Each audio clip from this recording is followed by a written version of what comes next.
Esto se ha hecho según el criterio, el score modificado de Marshall, ¿no? Entonces, según esto, lo dividimos, ya dijimos, en leve, moderadamente severa y severa. Entonces, cuando yo hablo de falla de órgano blanco, cuando cualquiera de los tres órganos blancos tiene un puntaje más de 2.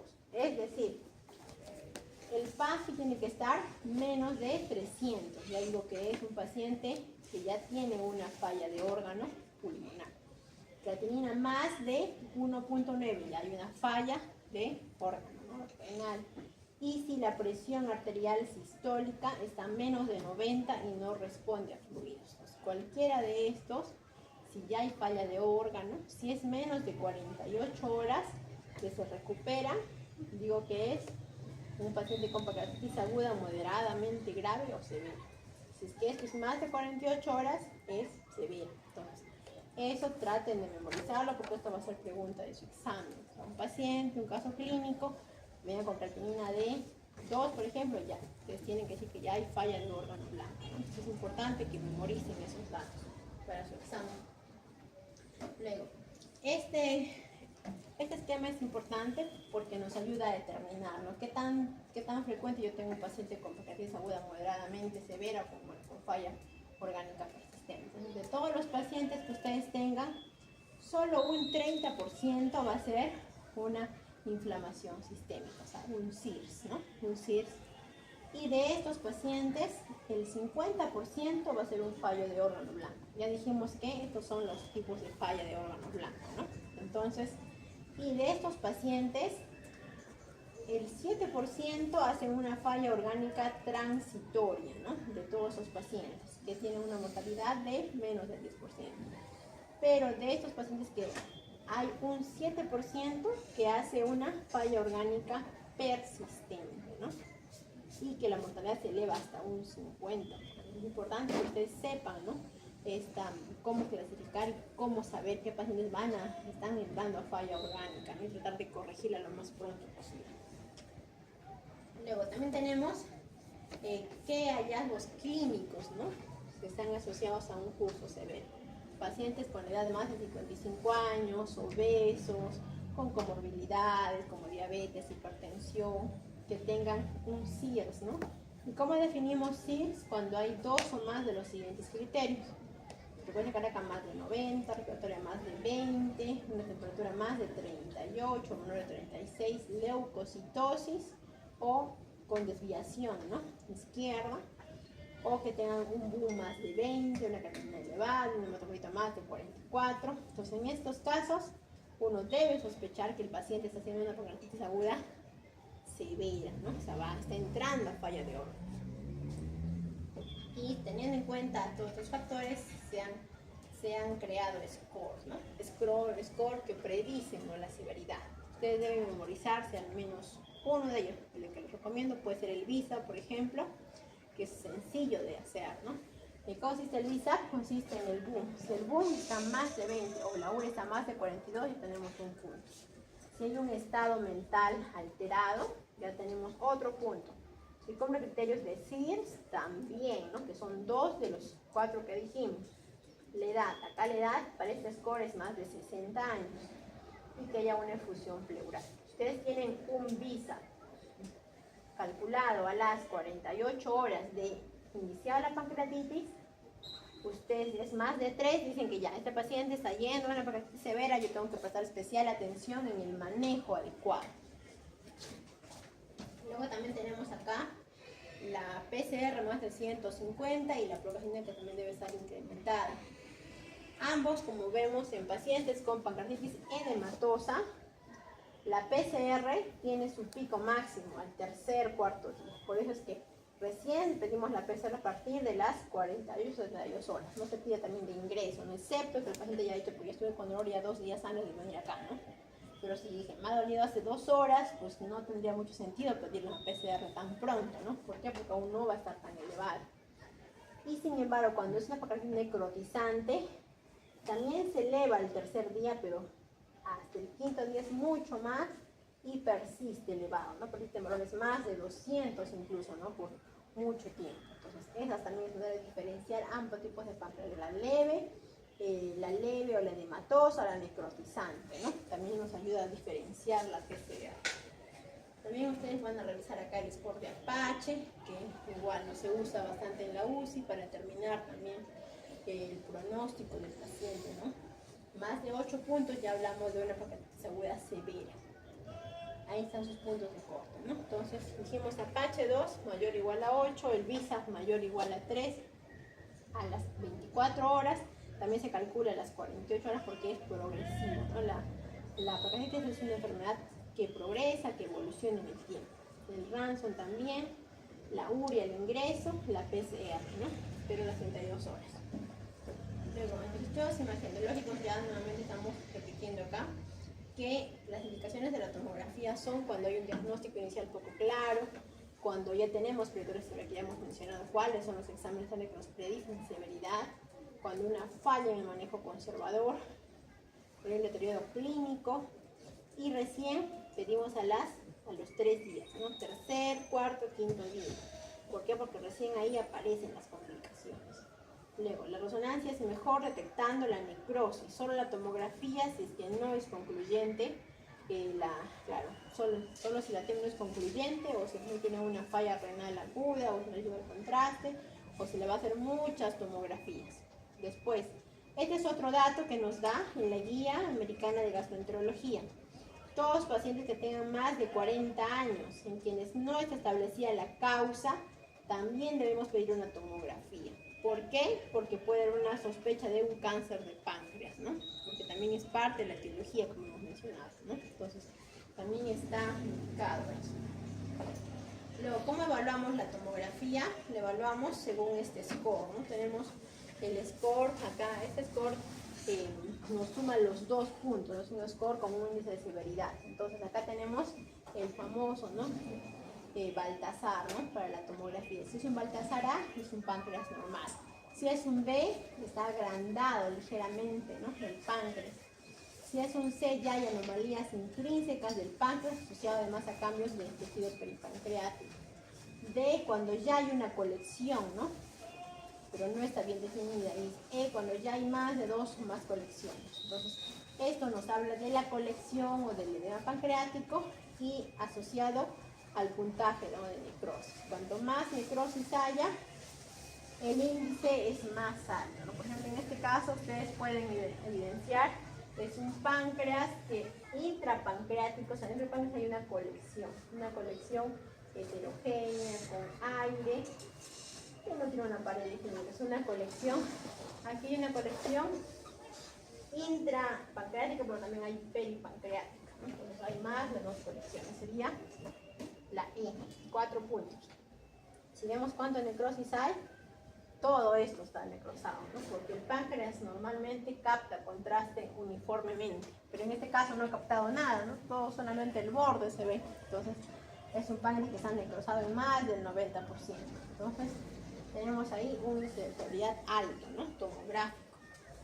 Luego tenemos también esta clasificación de las complicaciones locales. ¿Cuáles son las complicaciones locales? Dijimos que menos de 4 semanas en la pancreatitis aguda edematosa se llama colección líquida aguda peripancreática. Menos de 4 semanas en la pancreatitis necrotizante se llama colección necrótica aguda.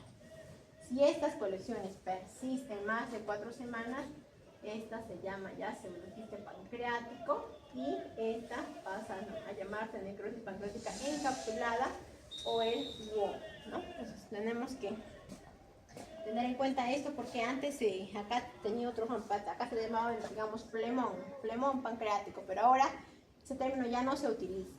Acá antes se llamaba absceso pancreático, ¿no? Pero ahora ya no. El término que debe ser es necrosis pancreática, ¿no?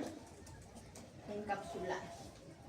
Acá vamos a saber cómo diferenciamos estas colecciones, ¿no? Igual esto en su examen va a venir una imagen tomográfica de un páncreas. Ustedes tienen que saber cómo diferencian. Por ejemplo, ¿cuándo dirían que es una colección, ¿no? Fluida peripancreática? Decimos que estas dos son parte de la pancreatitis edematosa, ¿no? Entonces, Esas colecciones, en este caso, tanto la colección líquida como el pseudoquiste son homogéneos. Como pueden ver en esta imagen, es homogéneo. Acá también a nivel peripancreático es homogéneo, ¿no? La densidad en ambos es líquida. La diferencia acá es la pared, ¿no? Cuando hay colección peripancreática, o sea, las primeras 4 semanas no tiene una pared. Mientras cuando ya pasan 4 semanas, ya hay una pared, ¿no? Hay una pared claramente. Y ambas están fuera del páncreas, o en este caso peripancreático. Que comparando con la colección necrótica aguda, vemos que esta colección es heterogénea, densidades líquidas y no líquidas, no tienen una pared definida y pueden estar dentro o fuera del páncreas. En este caso, dentro del páncreas, ¿no? De acá fuera.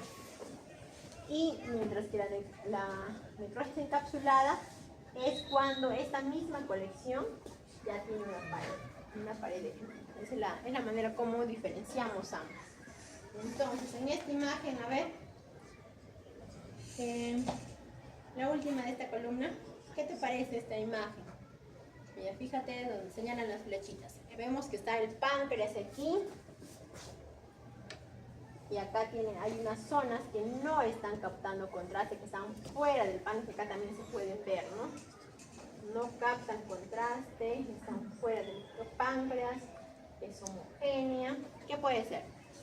Dos opciones: colección líquida peripancreática o un pseudoquiste pancreático. ¿Cuál te parece? Pues si es homogénea, pues ¿qué preguntarías? Ya, uno es homogénea, otro está fuera del páncreas, otro forma, contorno, color. si tiene o no tiene pared. En este caso no tiene una pared, ¿no? Entonces, ¿qué es?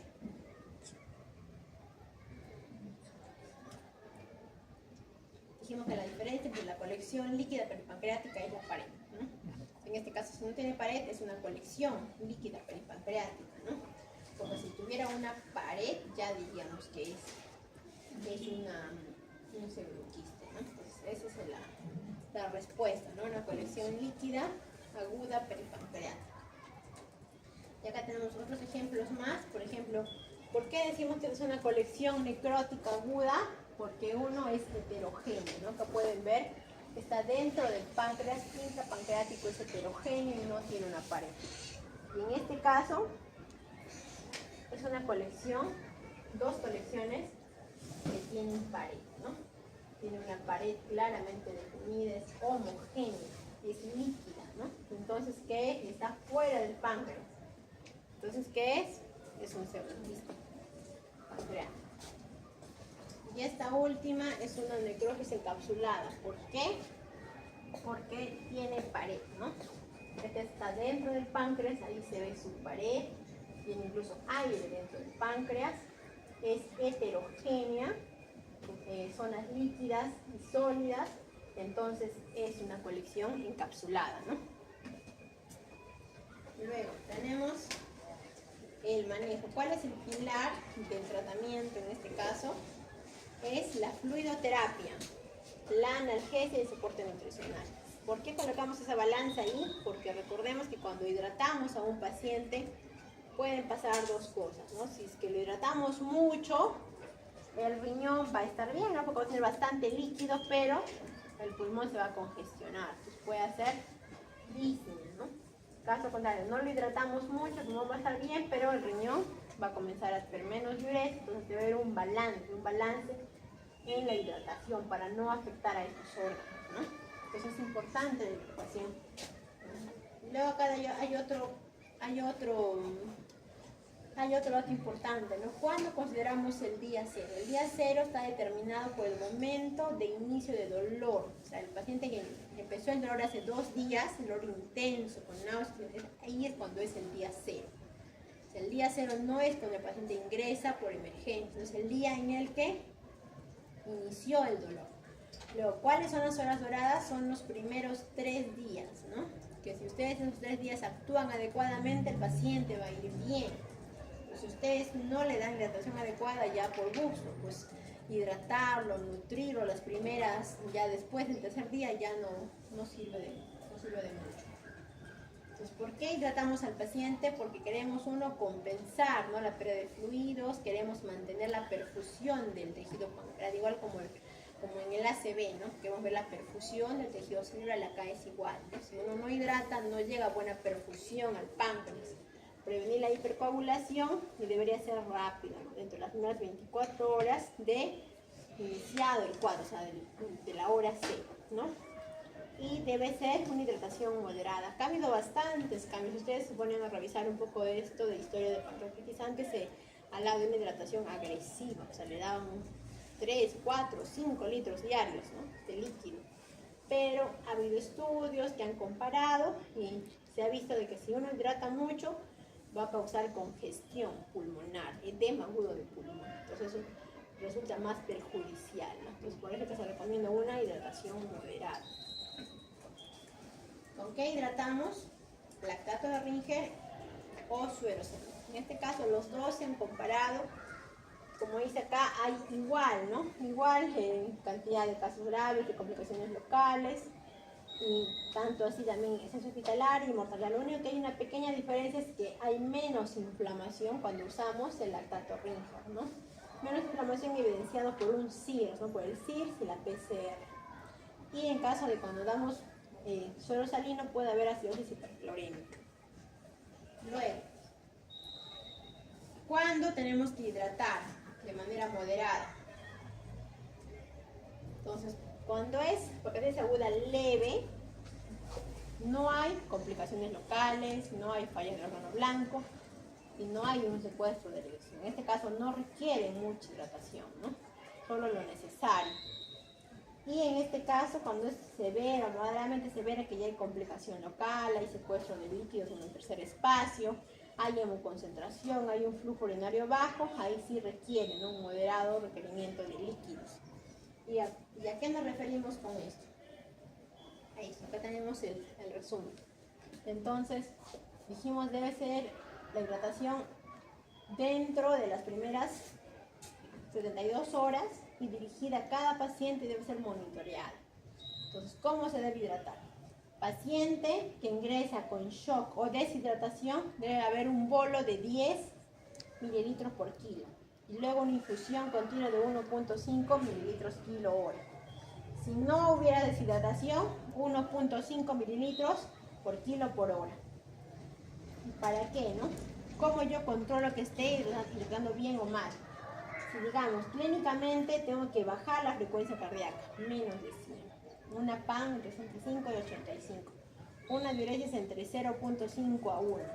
Bioquímicos, que tenga un hematocrito entre esos valores entre 35, pues a bajar la hemoconcentración, ¿no?, que baje la urea, que baje la creatinina. Y también pueden hacerse exámenes ya invasivos, ¿no?, para medir la presión venosa central, ver cuánto está, ¿no?, el volumen sanguíneo intratorácico mediante la ecocardiografía. Entonces también se podría ver de esa manera, pero tenemos que confirmar que el paciente esté siendo hidratado adecuadamente, ¿no? Por ejemplo, si el paciente pesa unos 60 kilos, ¿de cuánto sería su bolo? Si estuviera deshidratado, ¿de cuánto debería ser su bolo? 600, ¿no? Entonces 600, el bolo van a colocarle. Y después, ¿a cuánto de goteo le van a colocar?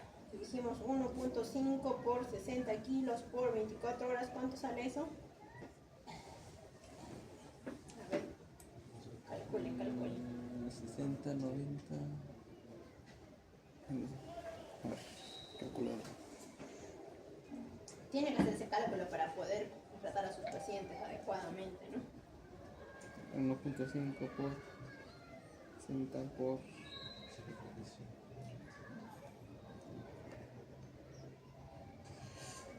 ¿Cuánto le sale? ¿Cuántos mililitros al día? 1.5 por 60 kilos por 24 horas.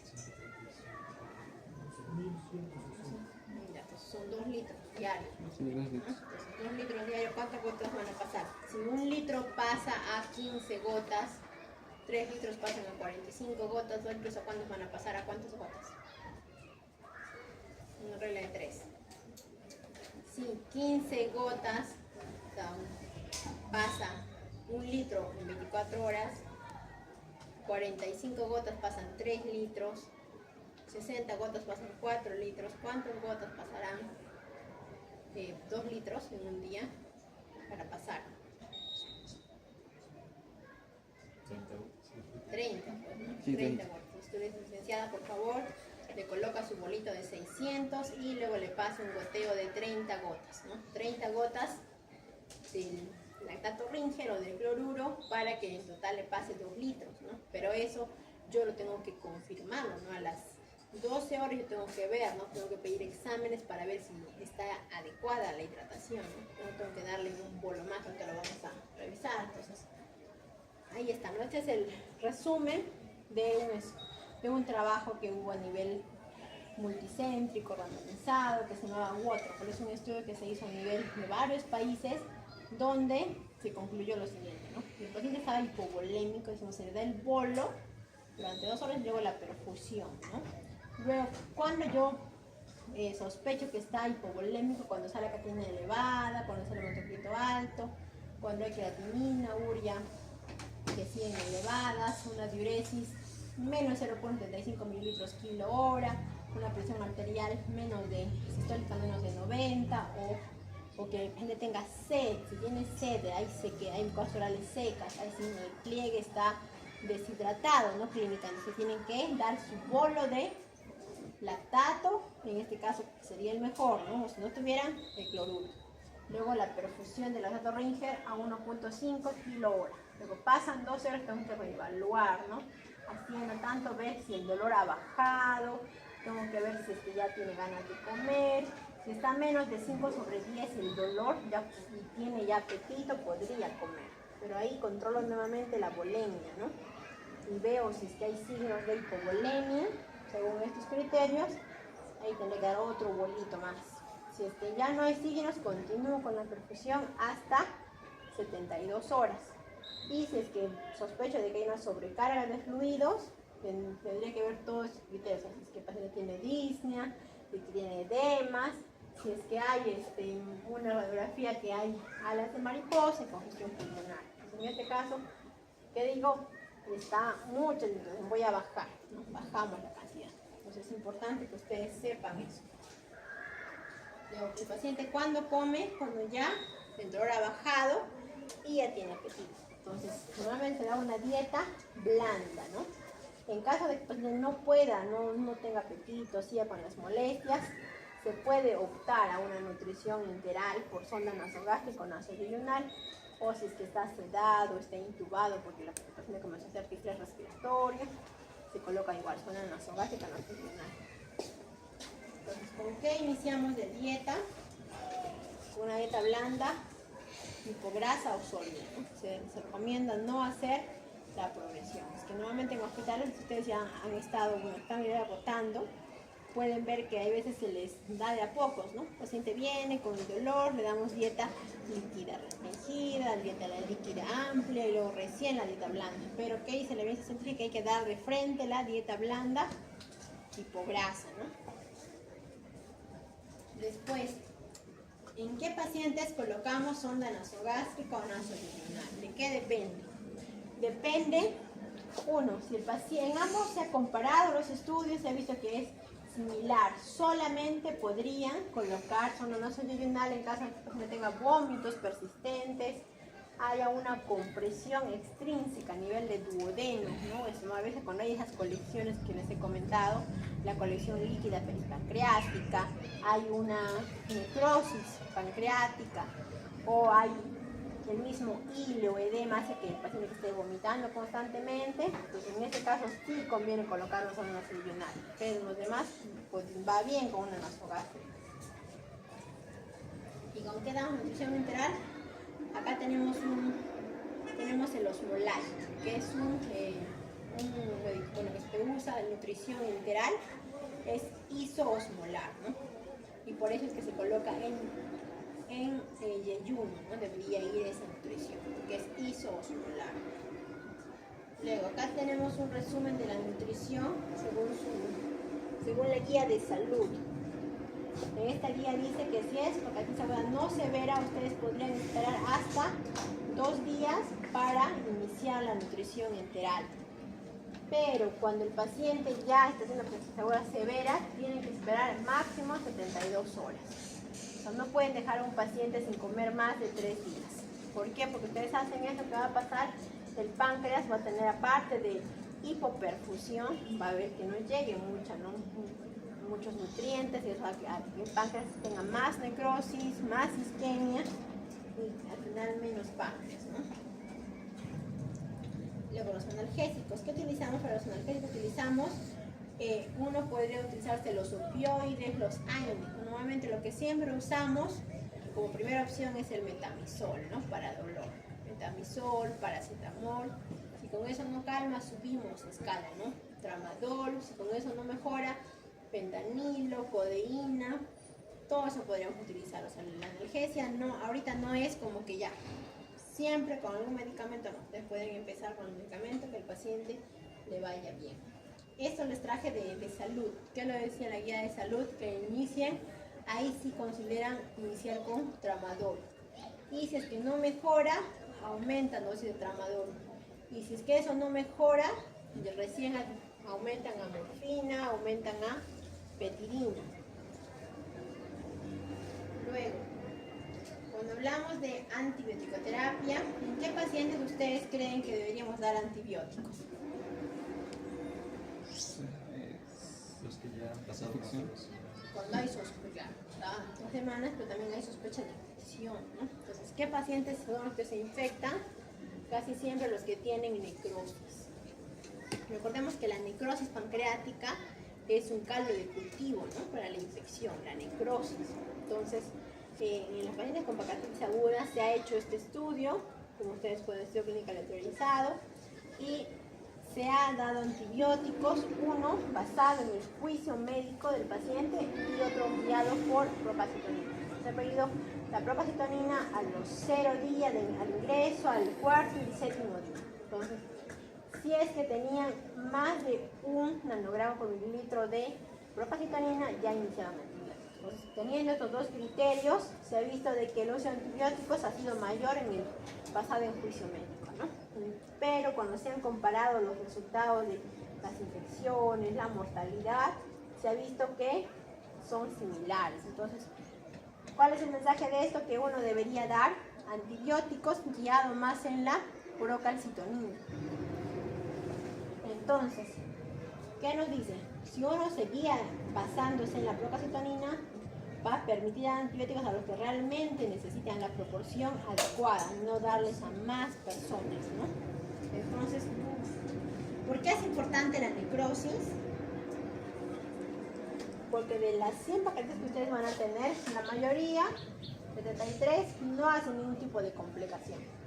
10 van a ser colecciones agudas líquidas peripancreáticas. De estas, 17 van a tener necrosis pancreática. Y de estos pacientes, los que se van a infectar solo son 4. Entonces, puede que haya mucha necrosis, pero inicialmente esa necrosis es estéril. Pero si el paciente no come, no lo hidratan adecuadamente, se puede infectar, pero no son todos los casos. Entonces, muchos pueden pensar de que paciente con necrosis antibiótico, pero eso no es así, ¿no? Eso depende. ¿De qué depende? De la procalcitonina, que dijimos que está elevada, tienen que dar, ¿no? Antibióticos. Entonces, ¿por qué decimos que la necrosis es un caldo de cultivo? Porque recordemos que es más fácil, ¿no? Que se infecte un tejido desvitalizado. Y también tener en cuenta esto, ¿no? Que el 20% de los pacientes con pancreatitis aguda tienen ADN de bacilos gram negativos en sangre la primera semana. Es lo que hablábamos, que es la translocación bacteriana, ¿no? Que en las primeras semanas, recién ahí hay la translocación bacteriana si uno no nutre al paciente adecuadamente, ¿no? Por eso es que eso hace que esa translocación bacteriana vaya a páncreas, llegue a páncreas y infecte ese tejido pancreático. Entonces, cuando yo sospecho que está infectado, ¿no? Una necrosis, y cuál es el manejo, ¿no? Entonces, si es que esta necrosis yo pienso que está infectada y son menos de 4 semanas, a menos de un mes, el manejo solo podría ser percutáneo si está inestable el paciente. Ahí no se puede operar porque no hay pared. Dijimos que menos de 4 no hay una pared definida. Otro que tampoco no se puede hacer drenaje en un pelvis porque tampoco no tiene pared ni requiere una pared. Si me han pasado más de 4 semanas, como podemos ver en esta imagen, ya tiene una pared, hay una colección, entonces en este caso sí ya se puede hacer drenaje percutáneo, endoscópico y también quirúrgico. Y aquí está la otra pregunta, ¿no?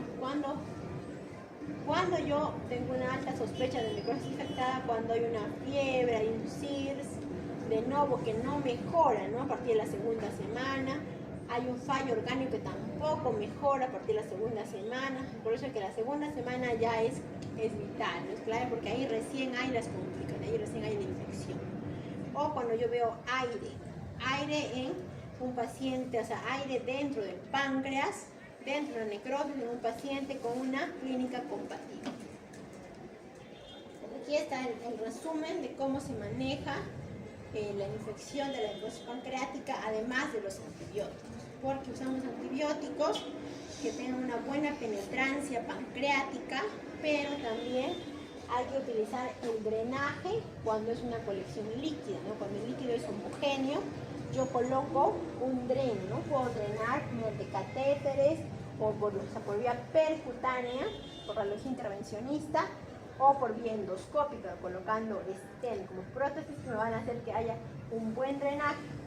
O puedo hacer la necrosectomía o debridamiento cuando es un tejido necrótico. Como pueden ver acá, es un tejido sólido, con detritus, en este caso por vía endoscópica también se ha ingresado por una prótesis expandible y se ha limpiado, no todo el pan se ha lavado, se ha sacado con ácido estos tejidos que están necrosados.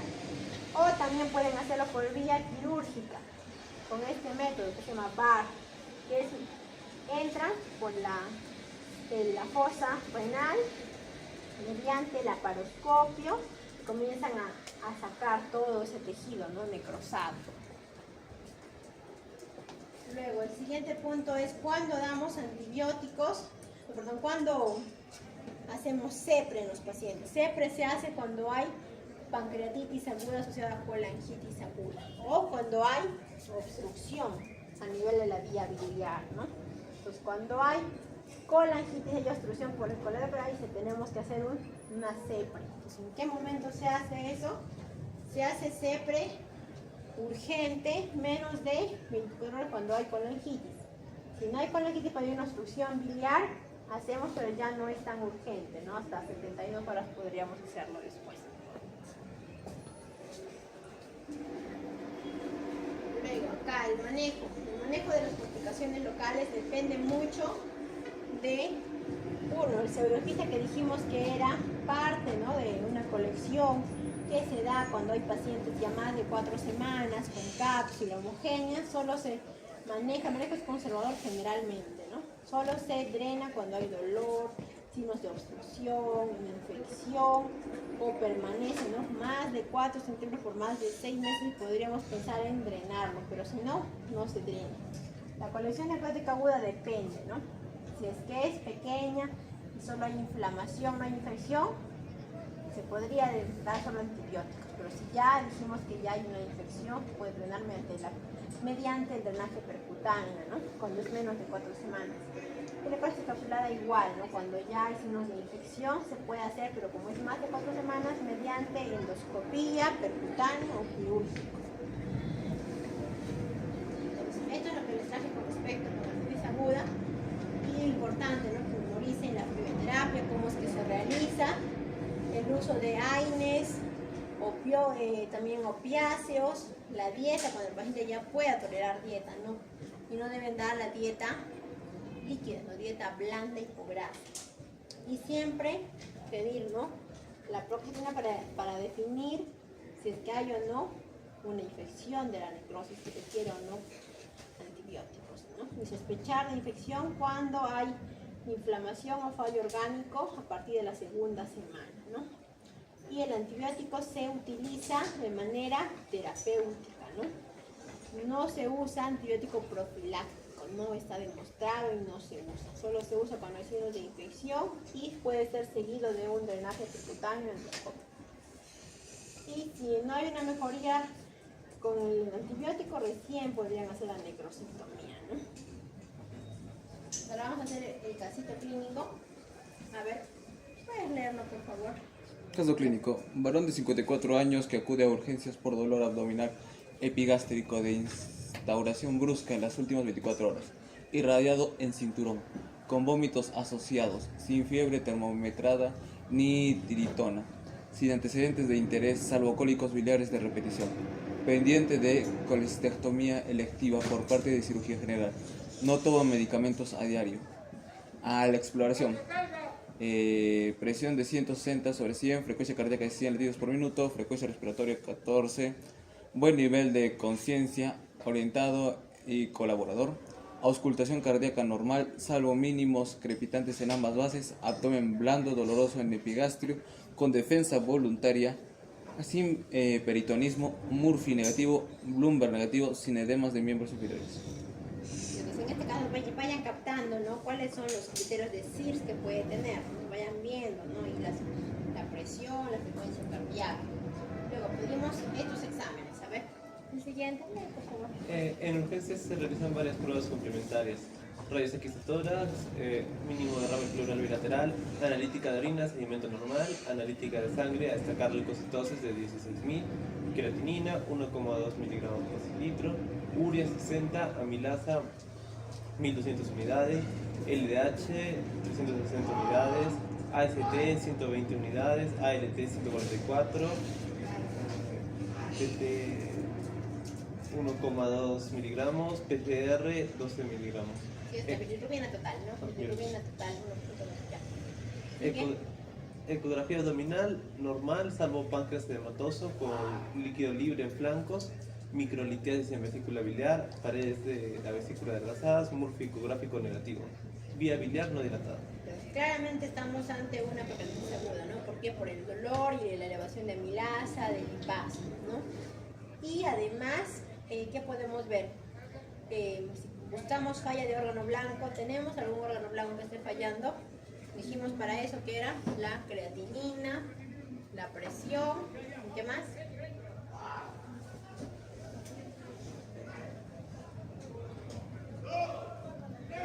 El PAF, ¿no? Dijimos que teníamos que ver la saturación, o hacer un AIS con el PAF. En este caso, no lo he mencionado, probablemente esté bien. Entonces, luego vamos a responder la primera pregunta. A ver, su compañera, lee, por favor. Con la información disponible, ¿cuál de las siguientes opciones consideraría como correcta? A. Estamos ante una pancreatitis aguda exartosa a la llegada.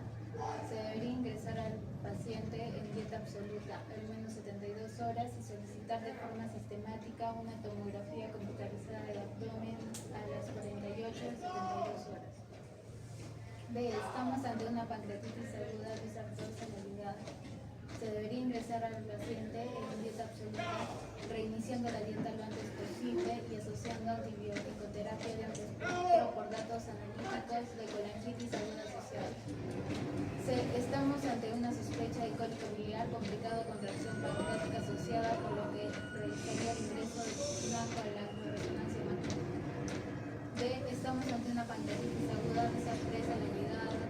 Se debería ingresar al paciente en dieta absoluta el menor tiempo posible y según la evolución clínico-analítica se estaría por realizar una tomografía computarizada a las 72 horas de iniciado. Entonces, a ver, ¿cuál es tu respuesta? Calculando el PISA. Sería la B. ¿Cuál? La B. La B. ¿Por qué? ¿Por qué PISA no?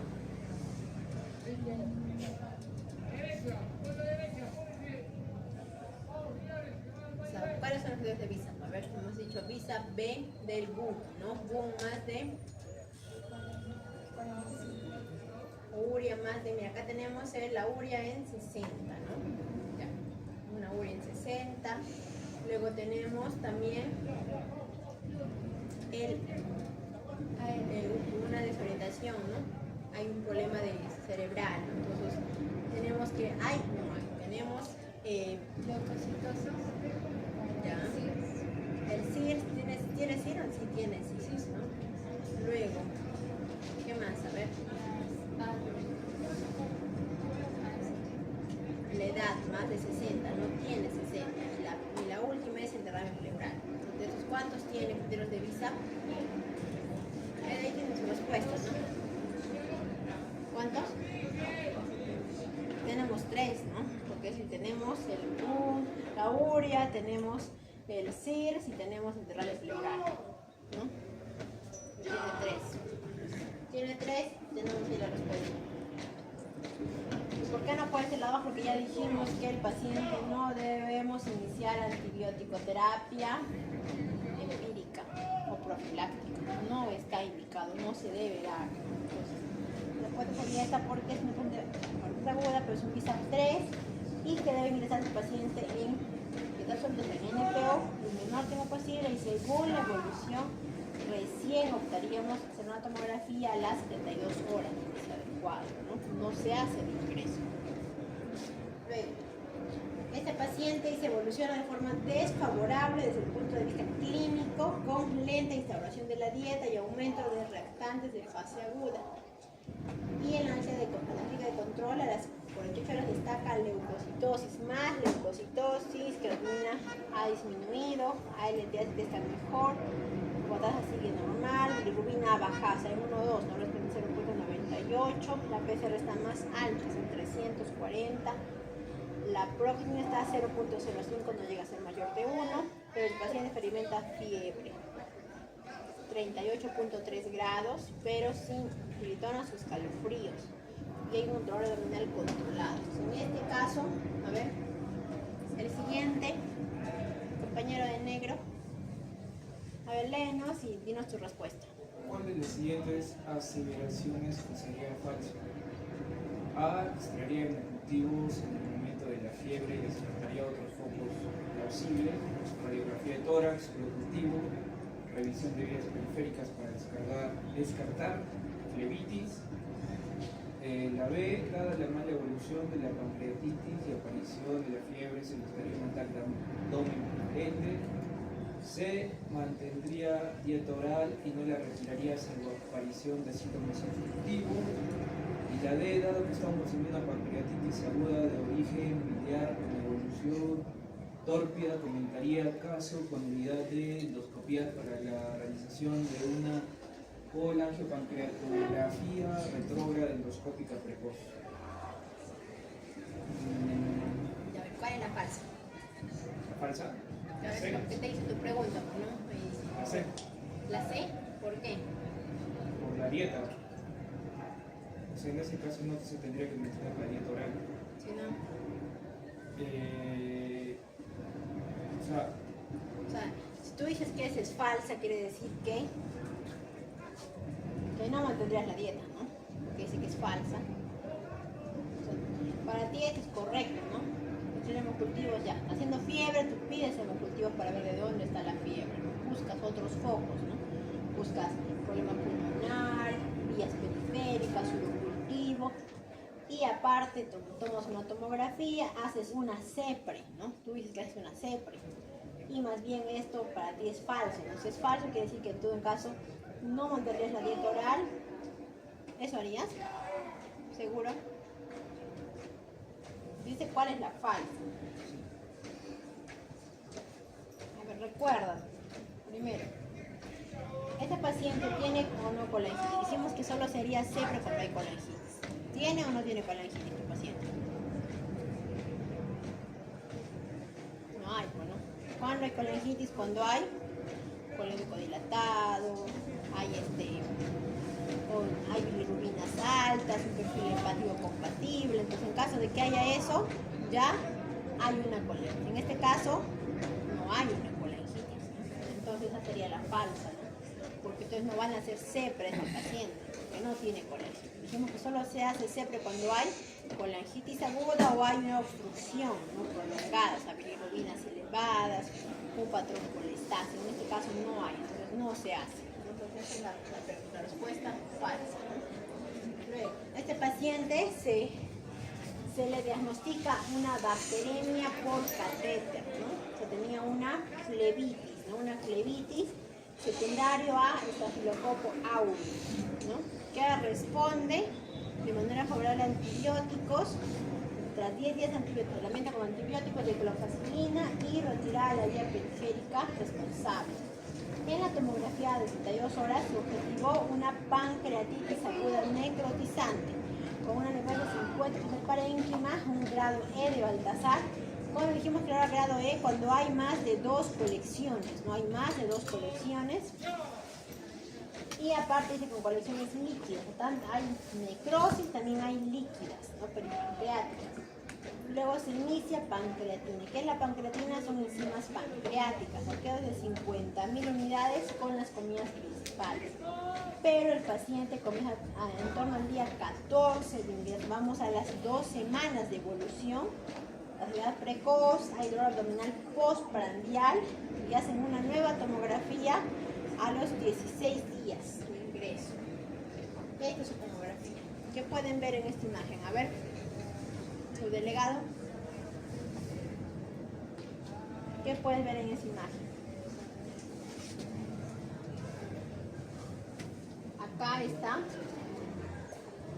Hay una zona pequeña que capta contraste, ¿no? Acá hay una zona irregular, no está captando contraste, es heterogénea, está dentro del páncreas, no tiene pared. ¿Qué es entonces? Dos opciones, tienes colección líquida peripancreática o colección necrótica única. ¿Por qué? Porque estamos en el día 14, estamos en menos de 4 semanas, entonces tienes dos opciones. Si te digo que es una colección que no tiene pared, que es heterogénea, sólido, líquido, y que está intrapancreática, que es, elige, decide, colección necrótica aguda o es una colección líquida peripancreática. ¿Okay? Recordemos que la líquida es peripancreática, colección líquida aguda peripancreática, en este caso es intrapancreática, ¿no? Y es heterogénea. Heterogéneo es contenido sólido y líquido, o sea, hay líquidos pero también hay necrosis y restos de páncreas, ¿no? Entonces, ahí está tu pregunta, ¿no? Tu respuesta, ¿no? ¿Cuál sería? Una colección necrótica aguda, ¿no? Que está causando un síndrome compresivo sobre las asas intestinales, por lo que nos decantaríamos por un drenaje mínimamente invasivo, ¿no? Si estamos menos de 4 semanas, ¿qué tendríamos que hacer? Drenaje percutáneo, ¿no? Entonces, ¿por qué no pseudoquiste? Porque no tiene pared y no es homogéneo. ¿Por qué no es colección líquida peripancreática? Porque no es peripancreática, no es intrapancreática. ¿Por qué no es un WOR? Son una colección necrótica encapsulada, porque no tiene pared. Y el tiempo es menos de 4 semanas. Entonces, tienen que memorizarse. Lo que pregunta el examen va a venir así, va a venir una foto, una tomografía. Ustedes tienen que ver cuál es, cómo es la diferencia, porque según eso es el manejo. Este paciente se le hace un drenaje percutáneo, ¿no? Acá ustedes pueden ver el dren, ¿no? Y se ha drenado un líquido sedoso, no purulento, se envió a microbiología y no hay ningún. Luego, a ver, lee por favor, que ha llegado recién. El paciente evoluciona de forma favorable durante los siguientes 10 días. Es dado de alta por mejoría clínica con práctica, normalización de los reactantes de fase aguda y con tolerancia oral completa. Se cita en un mes en la consulta externa de pancreatología con nuevo de tomografía interesada de abdomen de control, elastasa fecal y analítica de sangre completa, incluido insulina, péptido C y hemoglobina glicosilada. No obstante, el paciente acude nuevamente al servicio de urgencia 5 días después por vómitos e intolerancia oral. Se realiza una nueva tomografía abdominal observando lo siguiente. El paciente, 14 días, le drenaron, pasaron 10 días más, vamos ya 25 días, vamos ya el mes, el paciente se da de alta, ¿no? Entonces ya vamos acá, si da un mes, ya vamos al segundo mes, ya vamos 2 meses, llevamos más de 8 semanas, ¿no? Y se le pide exámenes. ¿Por qué se le pide la tasa fecal? Porque recordemos que con una cantidad de necrosis, más del 50% del páncreas, que podría haber una insuficiencia pancreática exocrina. Y eso cómo lo detectamos con una elastasa fecal. Luego también podría haber una insulina elevada, que también puede haber una insuficiencia pancreática endocrina que puede causar una diabetes tipo 3C, ¿no? Entonces, por eso pedimos hemoglobina glicosilada, pedimos insulina y péptido C. Entonces, esto pedimos para ver complicaciones del páncreas, ¿no? Después, dice que el paciente le hacen todos los exámenes, salen aparentemente bien, pero acude ya a los 5 días, después más o menos a los 65 días, 2 meses y 5 días, por dolor, vómitos, ¿no? Postprandiales, y en la tomografía sale lo siguiente. ¿Qué hay en esa tomografía? ¿Qué pueden ver? Primero vemos que es una colección, ¿no? Es una colección, tiene pared, tiene líquido y tiene aire. Pero recordemos que en la tomografía anterior no había esto, no es algo nuevo que ha aparecido, ¿no? Es un quiste nuevo. Entonces, dice, teniendo en cuenta que la tomografía previa al alta, realizada 6 días antes del reingreso, no habían estos, o sea, no había esa colección, o sea, no es posible que sea una colección líquida que ha progresado a un pseudoquiste, no, porque no había antes, ¿no? Había necrosis, pero se ha drenado, ya tampoco esa colección drenada no va a progresar a una colección encapsulada, ¿no? Entonces, ¿qué podría ser? No se objetan sus hallazgos, entonces, ¿qué prueba complementaria realizaría al paciente una vez ingresado, ¿no? O sea, ¿con qué examen yo podría llegar al diagnóstico, ¿no? O sea, ¿qué tipo de colección es? Hemos hablado que para determinar, ¿no?, si la colección es líquida, hay detritus, hay necrosis o solo líquido, ¿qué podemos pedir? ¿Cuál es el estudio de elección? La ecografía no nos da un diagnóstico. Dice, bueno, ya es un quiste, ¿no? Pero no más. La geografía, no, pues no nos habla más de otras cosas. ¿No? Angiotac tampoco. Entonces, ¿qué nos queda? La colangioresonancia y la resonancia. ¿Qué ha pasado con este paciente? Este paciente, debido a la necrosis que ha tenido una enfermedad que se llama un síndrome de ducto de Wilson desconectado. ¿Qué quiere decir eso? Que hay el conducto Wilson, ha habido una disrupción, ¿no?, por la necrosis, y por esa disrupción del conducto de Wilson ha salido la secreción pancreática y ha ocasionado este quiste, ¿no? Es un quiste que se da por un conducto de Wilson desconectado, como se llama. ¿Y cómo se soluciona esto? Colocando una prótesis en el conducto de Wilson para que oblitere esa disrupción y haya buen pasaje y no se siga llenando pues de quiste, ¿no?, de más líquido, ¿no? Esa es la respuesta. Entonces, el caso que les he traído, su examen va a venir así, ¿no? Va a venir con preguntas, con imágenes, ustedes van a ver qué tratamiento se da. Entonces, tienen que repasar, ¿no?, ese resumen que les he mostrado de las colecciones. Luego, vamos a ir de manera más corta a este tema. ¿Por qué? Porque es raro, estos casos son raros. Entonces vamos a ir rápidamente diciendo que la pancreatitis crónica es un síndrome fibroinflamatorio patológico del páncreas que está en individuos con factores de riesgo, no tanto genéticos, ambientales o de otro tipo. ¿Y por qué se caracteriza? Porque hay dolor, no episodios de dolor repetitivo, o sea, es un dolor crónico a nivel del abdomen superior que ocasiona una injuria articular crónica con el reemplazo del parénquimo pancreático por tejido conectivo fibroso, ¿no? Y que produce diversos grados de insuficiencia pancreática exocrina, endocrina, un dolor crónico y disminución aparte en la calidad de vida, ¿no? Entonces, como vemos, es raro, ¿no? Es de un caso, 3 casos por 6.000 habitantes. Más casos hay en Europa, en Norteamérica. En nuestro caso, mayormente con pacientes varones, ¿no?, hombres mayores de 60 años. ¿Y cómo es la historia natural de la enfermedad? En este caso es diferente, ¿no? Entonces vemos que son pacientes que ya tienen algún factor de riesgo, ya tienen una susceptibilidad. Por ejemplo, ya tienen enfermedades familiares, genéticas, y que el paciente tiene la primera injuria, ¿no? Entonces, también puede ser, por ejemplo, pacientes que tienen pancreatitis aguda a repetición, ¿no? Por ejemplo, pancreatitis aguda recurrente, Y en este caso, si es que no detectamos, ¿no? O si no se opera al paciente a tiempo, va a seguir haciendo pancreatitis y esto que va a causar que ya haya una pancreatitis crónica temprana, que se debe con biomarcadores. Después tenemos que persiste, ¿no? Entonces, si se sigue sin operar o se sigue sin tratar la pancreatitis autoinmune, entonces ya se establecía la pancreatitis crónica, ¿no?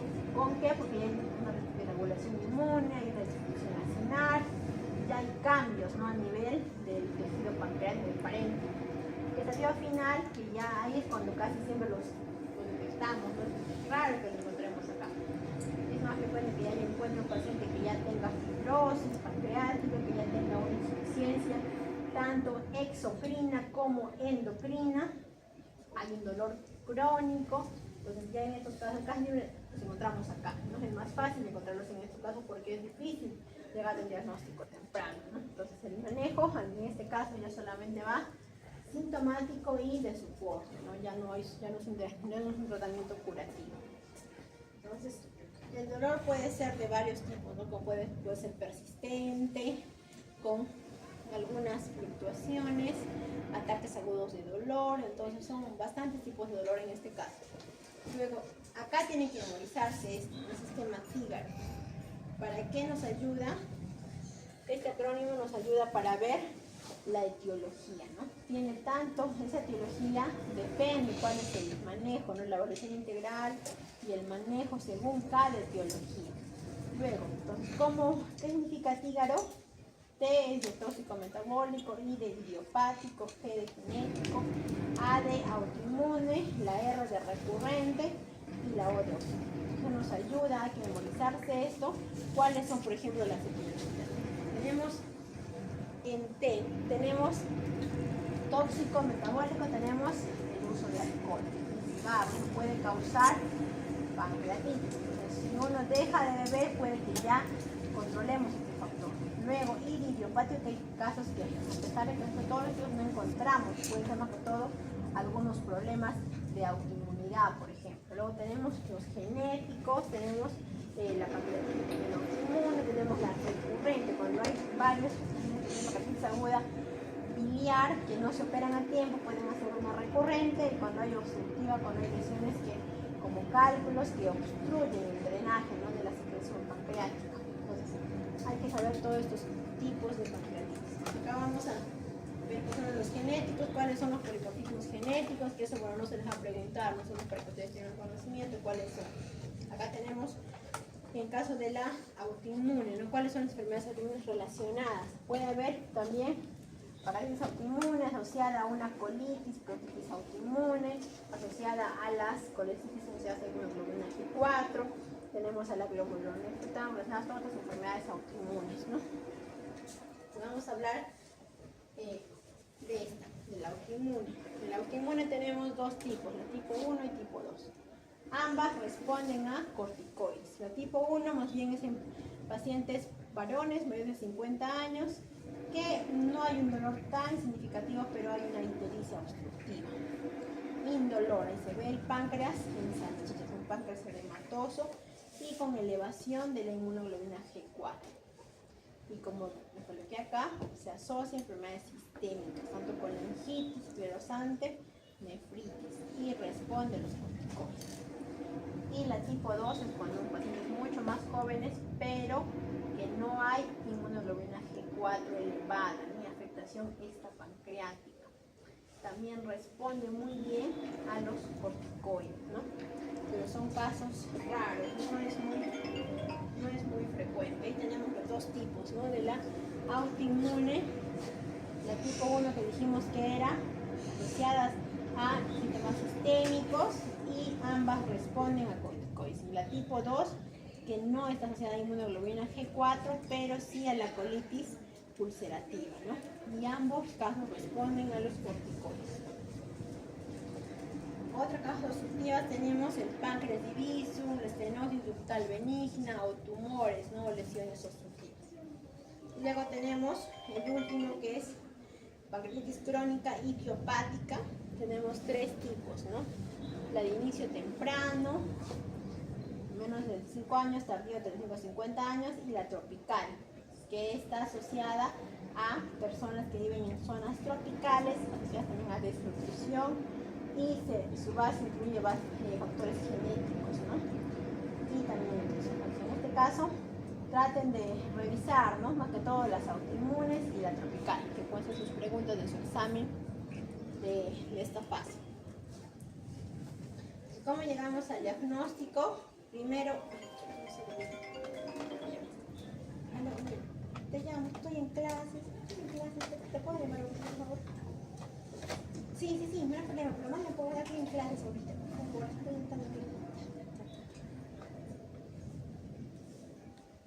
Entonces, aquí tenemos, para el diagnóstico, va enfocado a lo que es primero tener una sospecha clínica. ¿Cuándo sospechamos? Cuando hay un dolor crónico asociado con el recurrente, con factores de riesgo como alcohol, por ejemplo, el consumo de tabaco, y que haya síntomas de malabsorción, ¿no? Como cuáles podría haber diarrea crónica, podría haber edemas, deficiencia de vitaminas A, D y K. Y lo que hago una ecografía. En la ecografía podríamos ver calcificaciones, soros y sombrantes. Y idealmente, ¿cuál es el mejor estudio? La tomografía. Pero tienen que pedir tomografía con protocolo pancreático. Eso nos ayuda a determinar mejor las calcificaciones, las dilataciones del conducto Wilson y que hay una atrofia de la glándula del páncreas, ¿no? Y finalmente se puede pedir la resonancia o la colangiopancreato-resonancia, ¿no? También con secretina. Y hay otros casos en los que podemos pedir también otros estudios que lo vamos a ver ahora, como esto. Primero dijimos que el gol estándar era la tomografía. Si es que acá no es concluyente, podemos pedir una resonancia. Si esto no es concluyente, pedimos una ecografía endoscópica, ¿no? Entonces, tenemos estos tres tipos de estudios. Entonces, por ejemplo, en esta imagen que podemos ver, calcificaciones, ¿no? En páncreas. Acá se ve una dilatación del conducto pancreático con zonas con estenosis, ¿no? Dilatación, estenosis. Acá igual, ¿no? Se pueden ver zonas que no se ve, ¿no? No se ve todo el conducto Wilson, unas zonas donde no hay, entonces que también acá hay estenosis.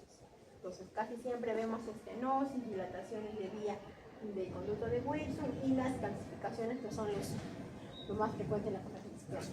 Entonces, ¿cómo yo empiezo, ¿no? A hacer el estudio? Como dijimos, paciente con síntomas, ya los clásicos de dolor abdominal, insuficiencia tanto endocrina como exocrina, pedimos la tomografía. Si la tomografía sale positivo, ya, diagnóstico. Si es que la tomografía no es compatible ni la resonancia, pedimos recién la ecografía endoscópica. Y ahí podemos dar un diagnóstico. Si sale positivo, ya es. Si es que no, dijimos que es poco probable que sea considerado como crónico, pero pedimos el otro estudio que es una colangiopancreatografía, que es con secretina. Si este sale negativo, también podría ser finalmente el estudio que es a nivel del testeo de exámenes genéticos o finalmente una biopsia, ¿no? Biopsia de páncreas para poder determinar. Entonces estos son cómo se hace el abordaje, ¿no? El abordaje diagnóstico para determinar si hay o no hay una pancreatitis. Bueno, acá tienen un ejemplo, cómo es que sospechamos con la clínica, buscamos siempre, ¿no? El hígado, ¿no? Ver alcohol, obstrucciones, genéticos y qué biomarcadores se utilizan, ¿no? Porque qué examen dijimos, la tomografía de entrada, marcadores, ¿no? Amilasa, lipasa, buscamos, ¿no? Tóxico, metabólico, buscamos lipidemia, autoinmune, buscamos hemoglobina G4, glucosa, malabsorción, lo buscamos vitaminas A, D, K y la B12, marcadores tumorales, buscamos todos los exámenes para determinar según la etiología, según el hígado, ¿no? Porque no es lo mismo buscar, ¿no? Alcohol que con enfermedades genéticas, otro tipo de patologías. Entonces tenemos que primero enfocarnos qué factor de riesgo tiene este paciente, ¿no? Y luego, bueno, acá el dolor se trata con la abstinencia total de alcohol, tabaco, se inicia con analgésicos no opioides, ¿no? Que van progresando desde paracetamol, ibuprofeno, hasta medicamentos neuromoduladores, ¿no? Y antidepresivos. Y también se usa antioxidantes.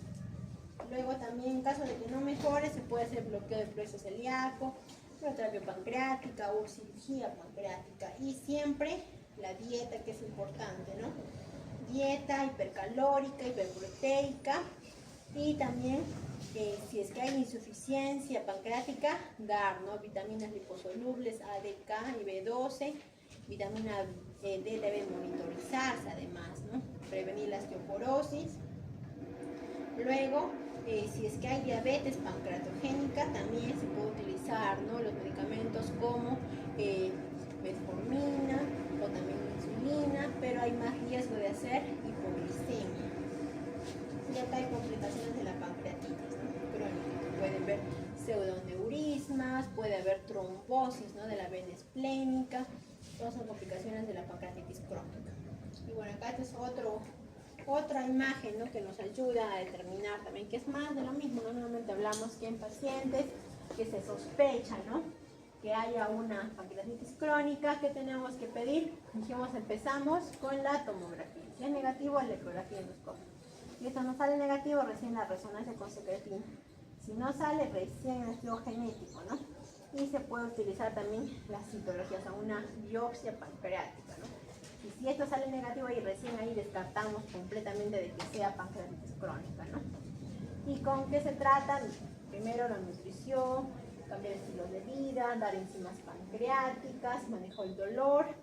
Luego, si es que el dolor es crónico, ya tenemos que aumentar, ¿no? Dosis de enzimas pancreáticas, aumentar IBP. Aumentamos omeprazol, mejor usamos ya opioides más fuertes. Y si hay un dolor que persiste, se puede hacer una terapia endoscópica, ¿no? Si es que no mejora con la nitotripsis, se puede hacer una IBP del conducto pancreático principal. Si está dilatado y hay una lesión en cabeza de páncreas, se puede hacer un procedimiento de Frey, que es una cirugía. O si no está dilatado, se puede hacer una pancreatolipomastomía. Depende mucho, ¿no? En el caso de que no esté dilatado este conducto, se puede hacer una cirugía de Wimper, ¿no? Entonces, el manejo, ustedes ven que es complejo, ¿no? Va desde la nutrición, terapia endoscópica hasta quirúrgica, ¿no? Entonces, lo que tienen que saber acá ustedes principalmente es en quién sospechan y con qué estudios diagnostican. Nada más, suficiente, ¿no? Las preguntas van a ir enfocadas a eso. Y bueno, eso es lo que les traje de esto. ¿Alguna pregunta que tuvieran?